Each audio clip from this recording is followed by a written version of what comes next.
Breaking news, ખેડૂતોનો મોટો ફટકો, જીરાનો પાક ભારે નુકસાન.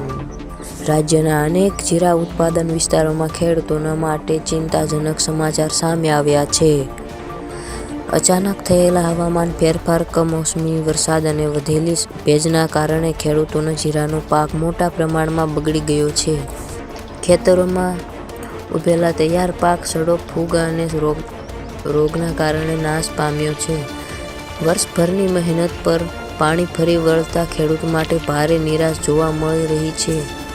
ખેડૂતો જણાવે છે કે છેલ્લા કેટલાક દિવસોમાં વાતાવરણ સતત ફેરફાર થઈ રહ્યા છે. દરમિયાન ગરમી અને રાત્રે ભેજ વધતા જીરાનો પાક પર નુકસાન અસર પડી છે. ખાસ કરીને ખેતરોમાં કાપણી નજીક હતી નુકસાન વધુ જોવા મળ્યું છે. ઘણા વિસ્તારોમાં તો જીરાના દાણા કાળા પડી ગયા છે અને તેની ગુણવત્તા પણ ઘટી ગઈ છે, જેના કારણે બજારમાં યોગ્ય ભાવ મળવાની શક્યતા ઓછી બની છે. આવા રોજ નવા ન્યૂઝ સાંભળવા માટે અમારી વર્લ્ડ ગુજરાત ચેનલને સબસ્ક્રાઇબ જરૂર કરતા જજો.